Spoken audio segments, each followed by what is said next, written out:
प्रभु श्री राम के भव्य मंदिर का निर्माण, उसके बाद प्रभु श्री रामलला की मूर्ति पर प्राण प्रतिष्ठा जो 22 जनवरी 2024 को संपन्न हो गई और इसके बाद सैकड़ों वर्षों से चला रहा विवाद भी पूरी तरीके से समाप्त हो गया। लेकिन हम समझने की कोशिश करेंगे कि 500 सालों से चला रहा विवाद एक कैसा था, किन किन परिस्थितियों में किस किस डेट पर किस किस सन पर आया, उसका पूरा ब्यौरा हम आज देने की कोशिश करेंगे कि इस वीडियो पर।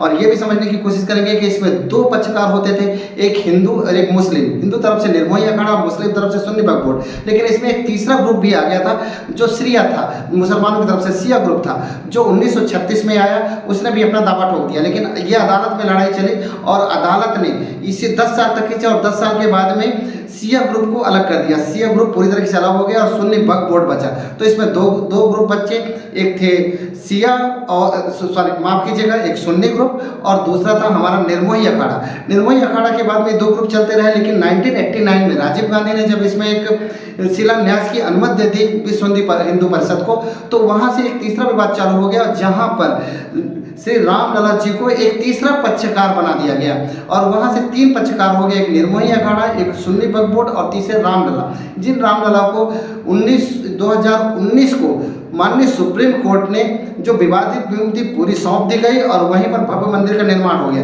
लेकिन इसके पहले हम चलते हैं 1528 से लेके 1528 के से 300 सालों तक कोई विवाद नहीं था, लेकिन हम चलते हैं 1528 में। तो प्लीज़ वीडियो पर बने रहिए और हमारे चैनल महेश राजेश इन्फो को सब्सक्राइब कर लीजिए, वीडियो को लाइक कर लीजिए एवं शेयर कीजिए। तो शुरू करते हैं इतिहास का इंफोटेनमेंट। इस मस्जिद का निर्माण बाबर के सिपा सालार मीर बाकी ने करवाया था, जो 1528 से निर्माण चालू करवाया और 1529 में समाप्त कर दिया। मतलब साल भर के अंदर उसने मस्जिद बनाकर तैयार कर दी थी और यह बाबर को समर्पित करते हुए बाबरी मस्जिद के नाम से उसे फेमस कर दिया। 300 सालों तक कोई दंगा नहीं हुआ, वहाँ पर कोई विवाद नहीं आया। इसका एक मुख्य कारण ये भी हो सकता था कि उस समय जो सत्ता थी वो मुगलों के हाथ में थी, उसके बाद अवध के नवाबों के हाथ में आई। अवध के नवाबों के हाथ में ये सत्ता चली गई ईस्ट इंडिया कंपनी के हाथ में। तो ये 1855 में फिर यहाँ पर एक तनाव बढ़ा और दंगे हुए हिंदू मुस्लिम। तो उसके बाद जो ईस्ट इंडिया कंपनी थी उसने एक चारों तरफ एक लाइन खींच दी, बाउंड्री बना दी मस्जिद के चारों तरफ। इसके बाद विवाद फिर से एक बार बढ़ा, जो 1856 में जब मुस्लिम समुदाय ने हनुमानगढ़ी पर अपना दावा प्रस्तुत कर दिया, तो 1856 से 57 के बीच में सांप्रदायिक सौहार्द बहुत तेजी से बिगड़ा।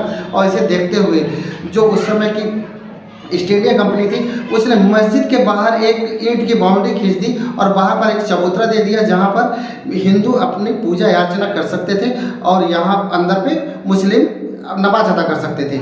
यह और विवाद बढ़ता गया। उस समय सत्ता चली गई थी ब्रिटिश गवर्नमेंट के पास में ईस्ट इंडिया कंपनी के बाद से। तो 1859 में ब्रिटिश गवर्नमेंट ने मस्जिद के चारों तरफ एक बाड़ लगा दी और 1859 में जो बाड़ लग गई थी उसके बाद दोनों पक्षों को अनुमति नहीं थी अंदर जाने की, हिंदू पक्ष और मुस्लिम पक्ष को। तो 1885 में महंत रघुवर दास, जो राम जन्मभूमि का महंत होने का दावा करते थे, इस मामले को न्यायालय ले गए और उन्होंने मांग की कि उन्हें अनुमति दे दी जाए जो मस्जिद के बाहर चबूतरा बना हुआ वहाँ पर पूजा याचना करने की। इस प्रकार यह मामला 1885 में पहली बार न्यायालय पहुँचा और महंत रघुवर दास इसके पक्षकार बन गए। 1934 में एक सांप्रदायिक घटना घटी, जिसके बाद ऐसा कहा जाता है कि मंदिर के बाहरी हिस्सों को नुकसान पहुंचा। तो उस समय के ब्रिटिश गवर्नमेंट ने उसे नवीनीकरण की अनुमति दे दी और हिंदुओं पर जुर्माना भी लगा दिया। 1949 मस्जिद के अंदर मूर्तियां मिली, वो कथित तौर पर हिंदुओं के द्वारा रख दी गई थी। इसे कथित तौर पर कलेक्टर जो उस समय के थे के नहर, उनका भी इन्वॉल्वमेंट बताया जाता था, लेकिन इसमें कोई पुख्ता सबूत नहीं मिले। 16 दिसंबर 1949 को के नहर ने यूपी के उत्तर प्रदेश के गृह सचिव गोविंद नारायण को सूचित किया कि जो मस्जिद है उसके अंदर मूर्तियां मिली और यह पुरानी मंदिर ही हो सकती है। उसके बाद के नहर ने जनसंघ से चुनाव लड़ा और वो सांसद के रूप में निर्वाचित भी हुए। 1984 में विश्व हिंदू परिषद ने राम जन्मभूमि को मुक्त कराने के लिए एक समिति का गठन किया, जिसे बाद में भारतीय जनता पार्टी ने अपने हाथ में ले लिया। 1984 में ही लाल कृष्ण आडवाणी ने बिहार के सीतामढ़ी से रथ यात्रा का शुभारंभ किया। उसके बाद अक्टूबर में यह रथ यात्रा अयोध्या पहुंची। 1986 में वहाँ के जिला मजिस्ट्रेट ने हिंदुओं को वहाँ पर पूजा करने की अनुमति दे दी। इसके बाद उसी समय मुसलमानों ने बाबरी मस्जिद संघर्ष समिति का गठन किया। 1989 विश्व हिंदू परिषद ने मंदिर निर्माण का अभियान तेज किया। वहीं मंदिर के नज़दीक उन्होंने एक शिलान्यास भी कर दिया। 1990 में मस्जिद का जो बाहरी हिस्सा था उसे कुछ नुकसान पहुंचाया गया। इसे तत्कालीन प्रधानमंत्री चंद्रशेखर ने वार्ता के द्वारा सुलझाने की कोशिश की, लेकिन वार्ता विफल रही।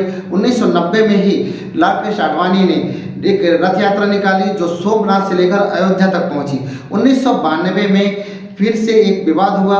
उसके बाद 6 दिसंबर 1992 को भारतीय जनता पार्टी, विश्व हिंदू परिषद एवं शिवसेना के कार्यकर्ताओं ने मस्जिद को ढहा दिया। इसके बाद सांप्रदायिक दंगे भड़क उठे। 1993 में तत्कालीन प्रधानमंत्री नरसिम्हा राव ने विवादित 68 एकड़ जमीन को अधिग्रहण करने के लिए एक अध्यादेश लाया। बाद में इसे संसद में पास भी करवा लिया। 2002 में भारतीय जनता पार्टी ने उत्तर प्रदेश के चुनाव में इसे चुनावी मुद्दा न बनाने का एक प्रस्ताव रखा अपनी पार्टी में और उसे चुनावी मुद्दा नहीं बनाया। उसके बाद 16 मार्च 2002 में सुप्रीम कोर्ट के द्वारा एक आदेश पारित किया गया जहां पर यह बोला गया है कि जो विवादित अधिग्रहित भूमि है जो केंद्र सरकार के पास है उसे पूजा अर्चना करने की अनुमति नहीं दी जाएगी, वहां पर शिलान्यास करने की अनुमति नहीं दी जाएगी।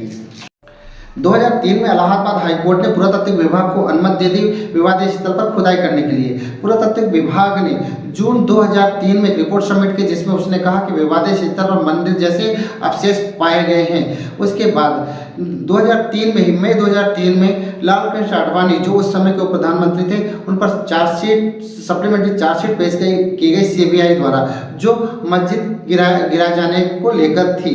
2003 में ही उस समय के प्रधानमंत्री अटल बिहारी वाजपेयी एवं उप प्रधानमंत्री लाल कृष्ण आडवाणी ने बीएचपी के उस अनुरोध को अस्वीकार कर दिया जिसमें उन्होंने कहा था कि एक कानून लाने की बात कही थी मंदिर निर्माण को लेकर, उसे इन्होंने खारिज कर दिया। अप्रैल 2004 लाल कृष्ण आडवाणी ने एक अस्थायी राम मंदिर पर पूजा याचना की और वहां पर उन्होंने कहा कि मंदिर अवश्य बनाया जाएगा। वहीं पर 28 जुलाई 2005 को लाल कृष्ण आडवाणी रायबरेली की एक अदालत में शामिल हुए और उन्होंने वहां पर उन पर लाल कृष्ण आडवाणी पर आरोप तय किए गए। वहीं पर 2006 को 20 अप्रैल 2006 को तत्कालीन गवर्नमेंट ने उस समय की यूपीए गवर्नमेंट थी जिस प्रधानमंत्री मनमोहन सिंह थे, उस समय एक लिब्राहन आयोग के सामने रिपोर्ट पेश की गई जिसमें उन्होंने कहा आरोप लगाया कि उस समय जो बाबरी मस्जिद ढांचा गिराया गया था वो एक सुनियोजित था जिसमें बजरंग दल, आरएसएस, भारतीय जनता पार्टी एवं शिवसेना शामिल थी।